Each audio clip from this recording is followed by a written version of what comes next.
خوب شد سر وقت فهمیدین که دختره یکی دیگر رو دوست داره. آره خوب شد که اون دختر نجات پیدا کرد.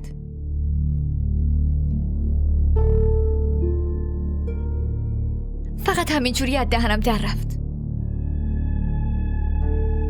میبینید خاله که چقدر این زبون دراز شده؟ به خاطر مهربونیتونه. بی خیال ولش کن.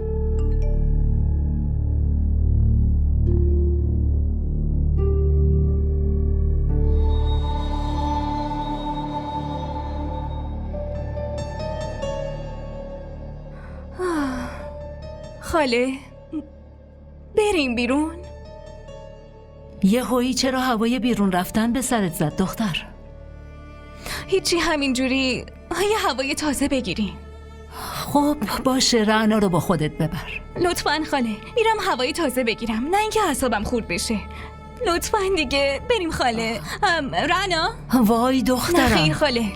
رعنا ارسلانو بگیر سریع. باشه دخترم، میریم.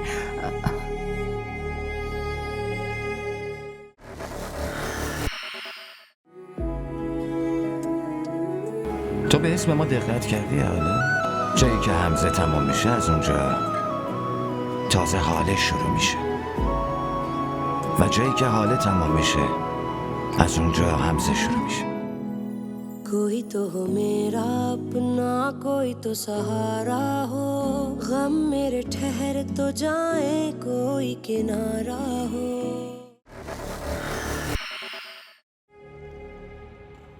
ممنونم بلال. برای چی؟ برای همه چی. میدونی چیه؟ تو واقعا آدم خوبی هستی. پشیمونی نه؟ از اینکه منو رد کردی؟ آره کاملا.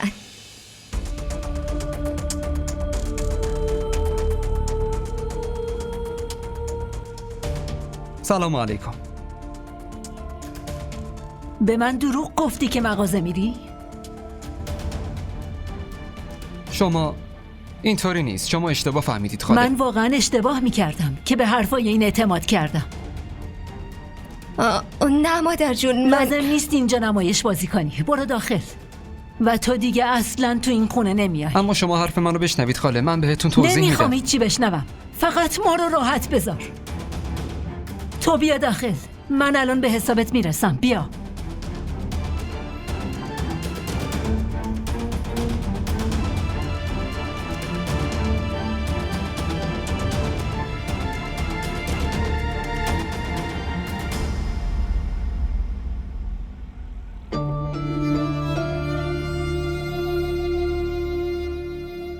خیلی داری اشتباه میکنی زرین، خیلی داری اشتباه میکنی.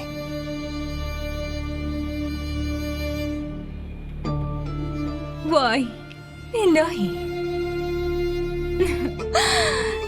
تو هر کاری کنی نمیتونی دوستتو نجات بدی.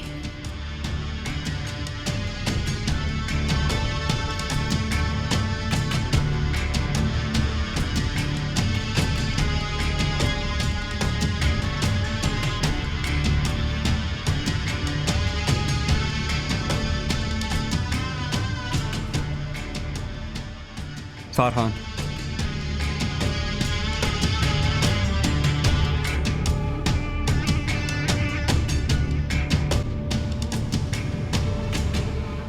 مادر جون باور کنید چیزی بین ما دوتا نیست. من با بلال هیچ ارتباطی ندارم. اگه اینطوری نبود پس اون هر لحظه حرفای محبت آمیز بهت نمیزد. در ضمن تو هم پشیمونی که بهش جواب رد دادی نه؟ اون یه شوخی بود مادر جون. شوخی؟ شوخی شما دوتا زندگی پسرمو نابود میکنین. بذار فرهان بیاد، من باهاش حرف میزنم، راجع به این رفتارات باهاش حرف میزنم. لطفاً مادر جون، دارید اشتباه فکر میکنید. اول به حرفم گوش بدید. تو دقیقاً مثل همون ماری هستی که هر چقدر بهت محبت کنیم اما بازم نیشتو میزنی. بهتر از تو زرینه که هر ظلمی رو تحمل کرد فقط به این دلیل که نگران آبروی این خونه بود. اما تو ذره‌ای نگران آبروی ما نیستی. रब्बा मेरे हाल दा महरम तू आ मुझे पार लगा दे तू ओ रब्बा मेरे हाल दा महरूम तू इश्क दा जहर चखा